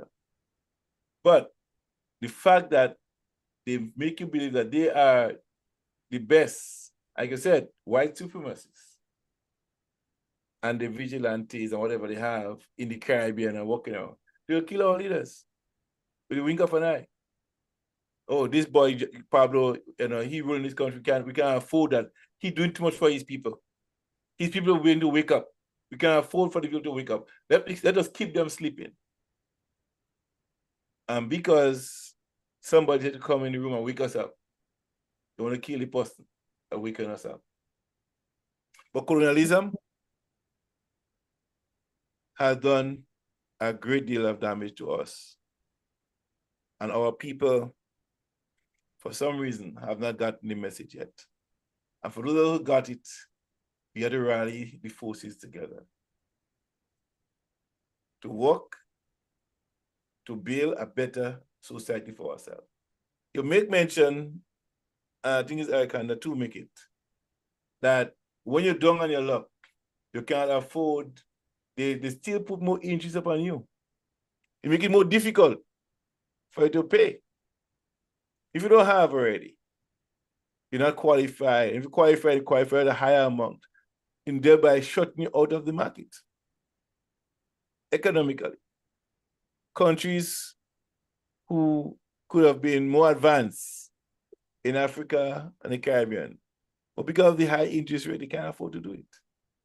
So China came in and decided, look, I will help you with a 1% and no percent at all. I'll give you the money, and this is what we do together. This is what you do. And some of our very own people, we criticize the Chinese, but for 50, 40, 60 years, your land has been raped, your people have been destroyed, and all these things have been done to your people. Yet, the Chinese come in and said, we didn't come in with gun blazing and overthrowing the government. We're going to build roads for you, we're going to build schools for you, we're going to build this for you, and you could govern it yourself. The problem we have, we mismanage it. But having said all of that, we have seen governments who could have done better, and for some reason, they see being in office as a political and economic tool for them to advance themselves. And when people start rising up against them, they get into the mood of brutality, and they should destroy their own people who want to see better for themselves. But our independence, after 50 years, Pablo, my hope is that our leaders we take the necessary step to transform and rebuild our society. Not only the society by infrastructure, but the mindset. Create in us a mindset to support, to engage, and to develop ourselves. So we could build a nation together. That's my hope. Religion has played a significant role in the destruction of us, our people. And coming from a religious, I'm not religious, I'm spiritual, I say, but just to make the point, religion has destroyed more lives together with colonialism. It's a tool that was used for control, and it's still being used today. We have to escape that. We have to develop a program, a plan of action, and that conversation must be had and continue to have to discuss our departure from the monarchy. And I really look forward to the day when Guyana become a republic. I think we have to work towards that. I think that should be our next line of march. And I think the outfit of our prime minister was signifying that, in my view, that we are going to do away with this colonialism thing. Let's be who we are as a people. Let us try a new course. Our destiny is to change, to transform, to empower, and to build, and to aspire as one. And we could only do it from the bowels of our people, not by some other foreign power tell us how to dress, how to behave. We know how to behave. We know when to behave ourselves, when not to behave ourselves. So I believe that we as a people have to come together and work as one. Pablo, back to you. Yeah, well, thank you, Brother John.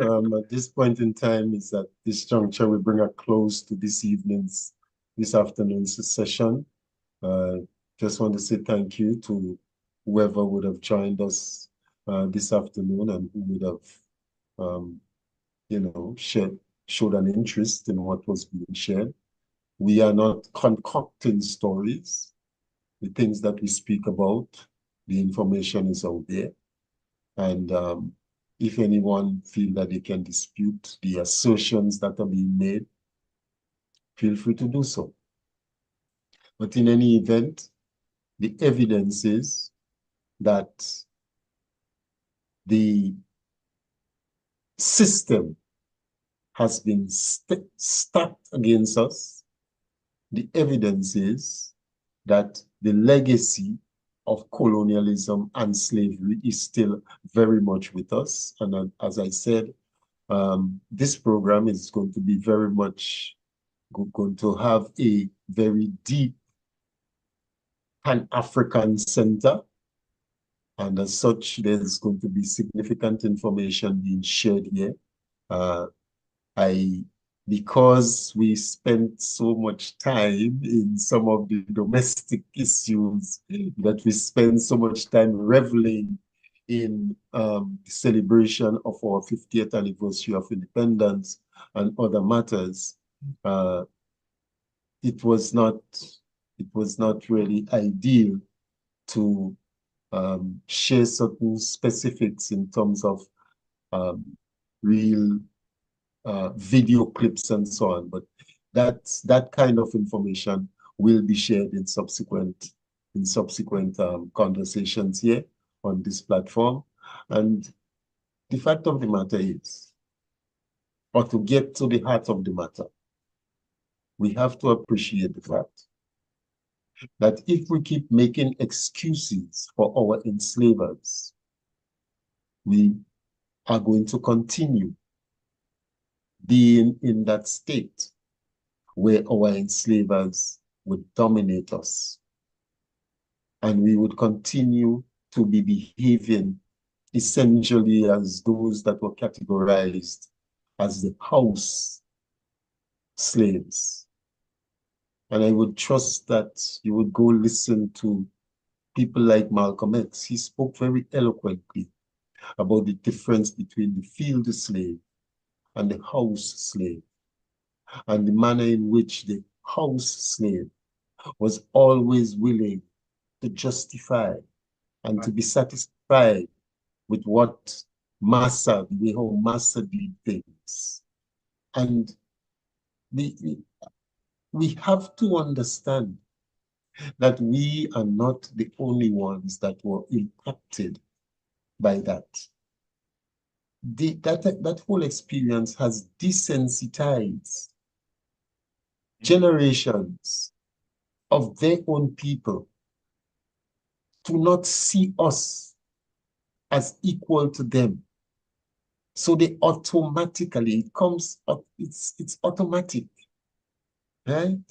That whenever they treat with us, it's about, well, you are a lesser being than I am. Because essentially, they still see us as 3/5 of a human being. Brother John, thank you for allowing me the opportunity to be here. Next week, I will be back here, and this time I'll be having renowned cardiologist, Dr. Tristan Smith is going to be my guest here next week. He's scheduled to be here. In fact, since sometime coming to the close of the year, he did reach out to me and asked me and said to me, well, I'm putting my schedule for the new year together.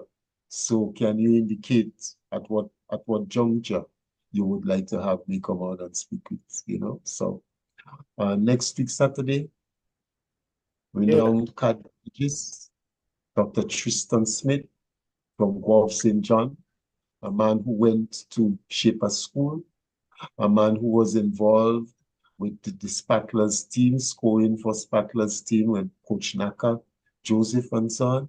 Yeah. A man who has been on the Gem FM platform on 2 previous occasions.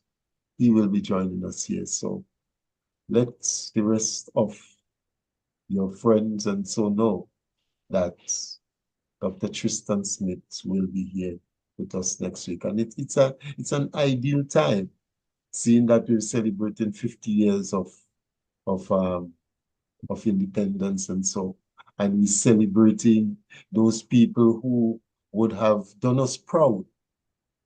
Yes, we saw the celebration of Kirani James and the lot, and Dr. Tristan Smith, he is not a Kirani James. He doesn't have the presence and the profile of Kirani James because he's not running in front of the world. Yes, in front of the world, but he has done things that impact the lives of people. There are procedures and so that he has initiated, and has brought to the world. So we are going to be talking about that. We are going to be having a conversation with Dr. Tristan Smith next week, Saturday, right here on the Gem FM platform. Thank you very much, and do enjoy the rest of the weekend and the rest of the independence celebrations. Oh, it's Carnival in Caribbean. Oh, yeah. Those who are carnivalizing and yes, patronizing. I'll invent some words, and put in my repertoire. Some new words. Create some new words. Yeah. Probably a few people on the live here that make some comments, and Harriet, Jeremiah, Abina, Sam, they are all been here since the show started, and make some comments to the show and contribution to the conversation. So it fit into state that well informative discussion. And we hope that you'll come back next week, friends, and bring someone else with you. Yes. Also, I am reaching out to you, as Pablo indicated, that you run this radio station and publish a magazine, and it's all online. We do print, but we will not print until we have at least 200 copies, but we distribute online as well. However, we seek your support financially to keep this radio station online. And you can go to our website and click on the donation button and make a donation to us. It could be monthly, it could be yearly. My hope is that you get 1 million people doing it now, $1 every month. That would be great. Other than that, you can also email us at carelessrich@gmail.com, carelessrich@gmail.com, to make an e-transfer to us. and that will be accepted as well. As well, you can go to the website and make that donation. Also, if you're interested in becoming being employed, we offer an opportunity for advertising sales associates anywhere in the world, because our magazine is international. It's a commission paid, 20% commission. We pay for advertising salespersons. If you sell an ad, it's 20% on every ad sold. So if you're interested in doing so, you could email us at genesismagazine@rogers.com. Again, it's genesismagazine@rogers.com. Send us your CV and let us know your interest in doing so.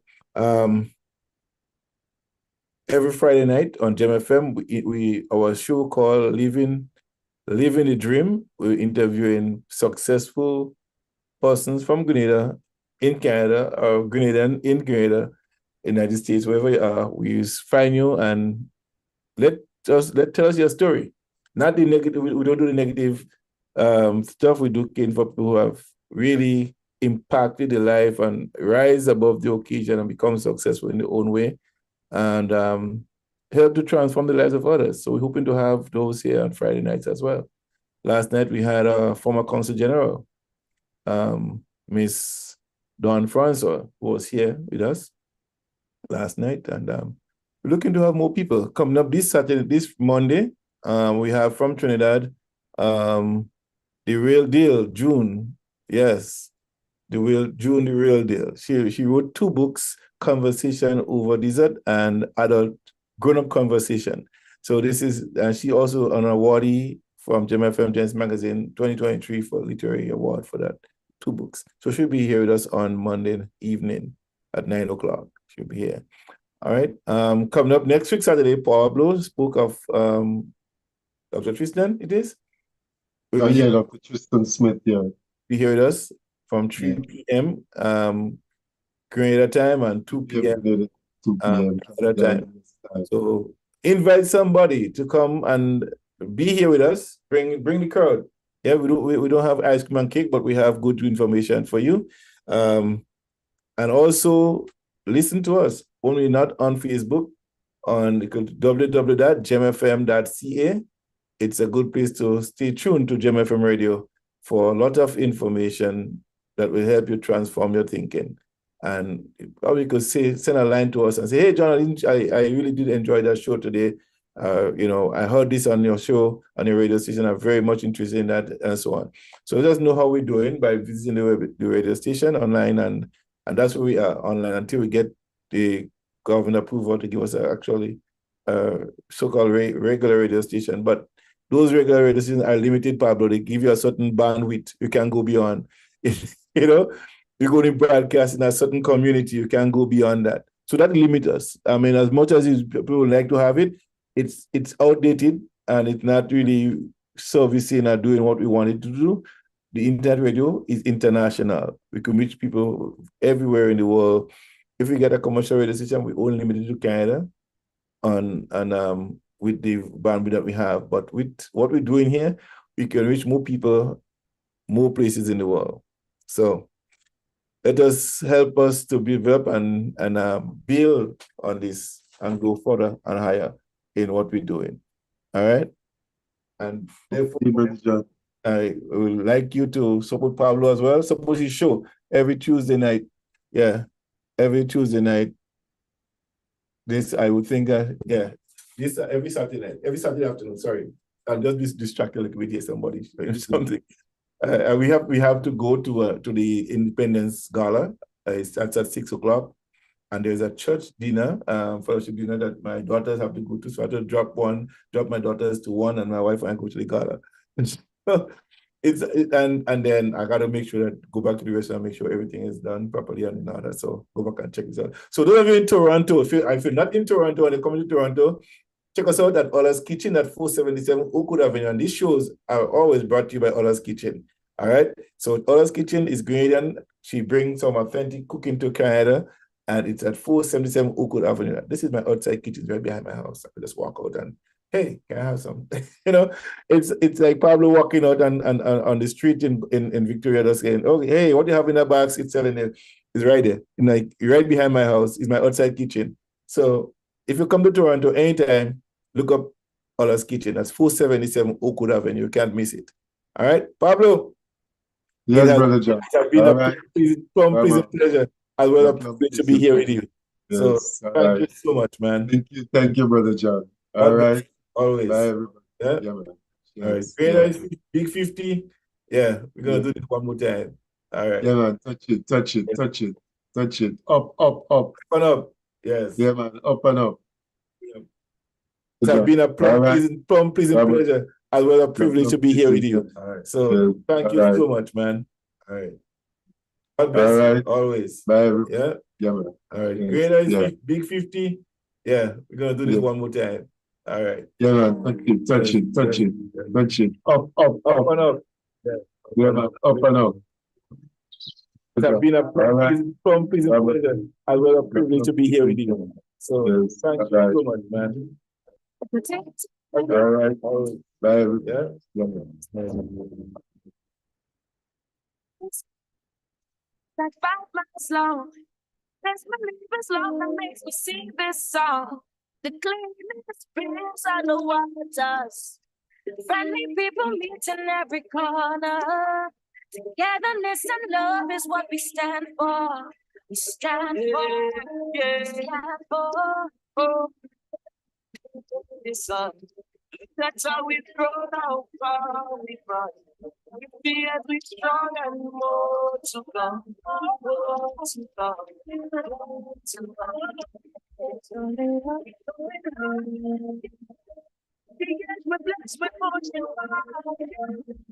Reaching for going up, going up, going up, going up, going up,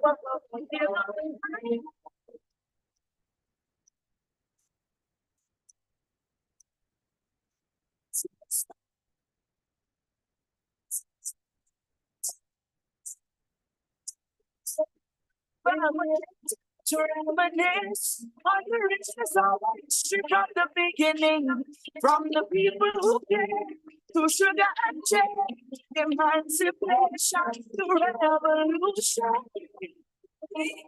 More than let's make up on the floor, more than the ice cream and gold.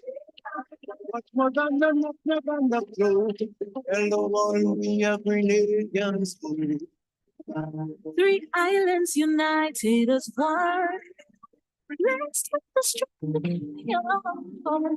We're more than just that island in the sun. Tell the world if they have been blessed before them fire.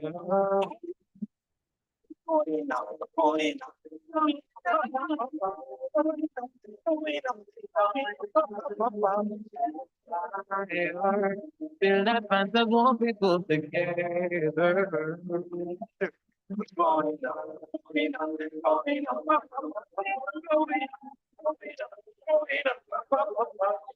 Really and truly, can't find the words to describe from a country next to me. So much things we take for granted, but so much things they give to me. Peace and tranquility, family, community. No matter where we go in the world, there's no that woman's world.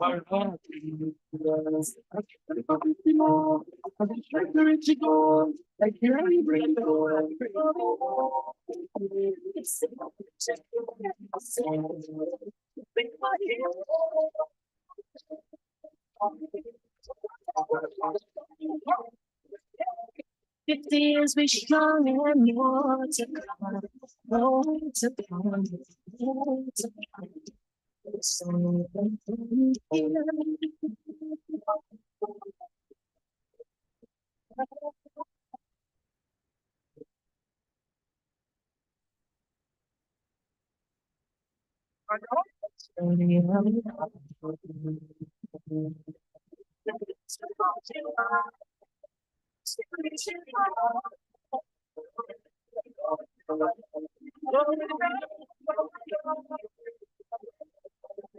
The power completely maddening.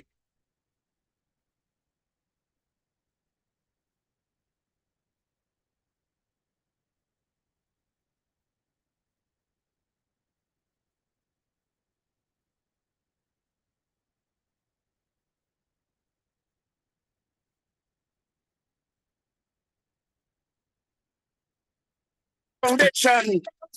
Tough love. No more.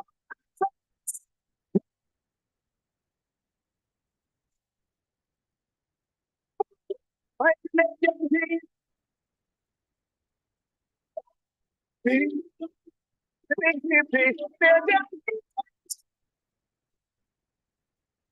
you pick it up from Africans, then we all over the Caribbean.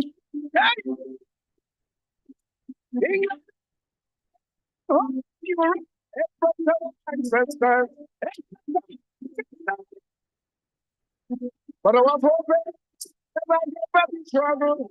Never give up. I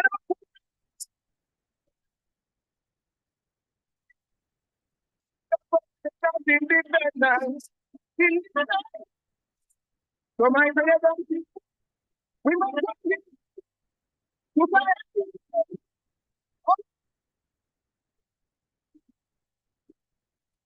find our independence.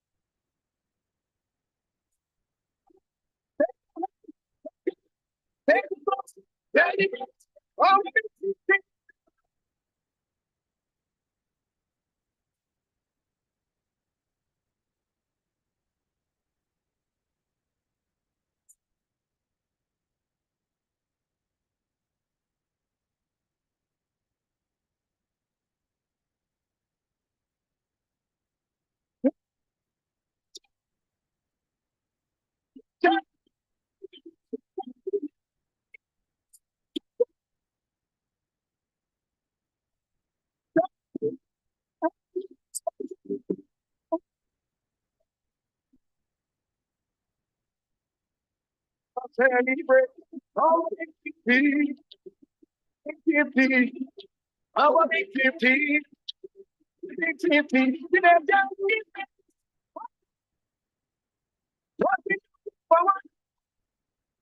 preparation and a party. Right on the right time. Should I be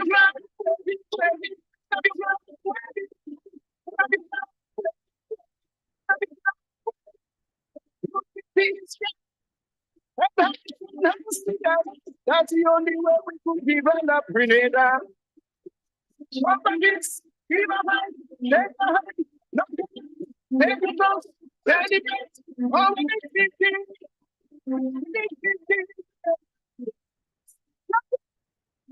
all my brothers and sisters of the trial and the Grenada Caribbean people.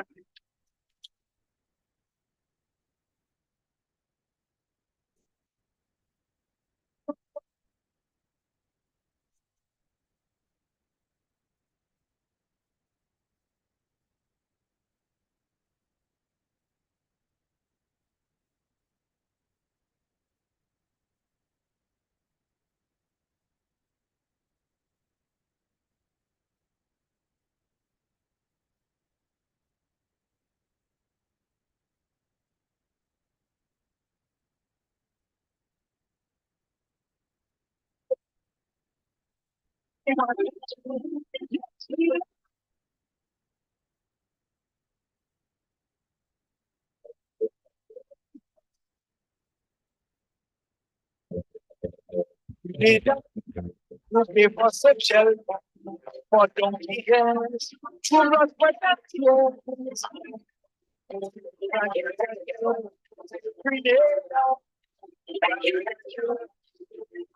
Some weekends, Janet, I run at them. To be the refuge for our entire family.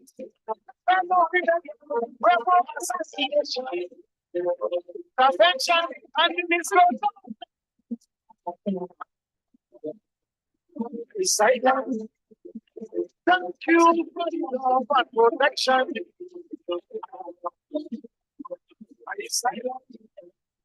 We appreciate your practice to order. Silence. Where I was from. Silence. Thank you for the innocence.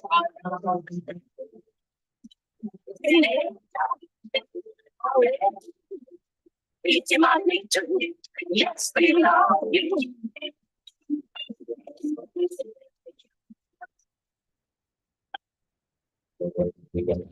Carrico, peace in my city, to hit the island, culture loving people. Thank you, thank you, thank you, thank you, thank you, thank you. Traditional dancing around the maple, dancing with the king and regatta to the world. Banjo and control, banging in the street, jack and black wine, and endless bunny. I started dancing. Don't be blood born. I started dancing. Saraka.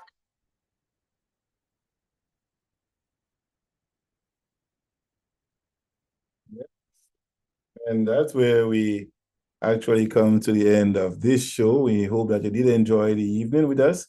We really do appreciate you, and we look forward to being with you next time. We're still not technical here. All right. So yeah. So basically, that's what we are. All right, ladies and gentlemen, that's it. That's it. I know that you're enjoying the music, but I gotta go. We gotta think. So stay tuned. There's more music. There's more vibes coming up, and as we get ready to go to celebrate our independence, Gem FM is out. We're going out, and so we hope that you.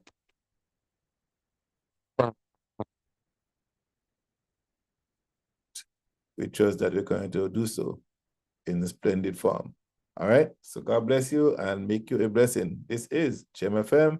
I'm your host, the Sheriff. Yours truly, John Callis, www.gemfm.ca. Always a pleasure to be here with you. All right. Pick up your whole self.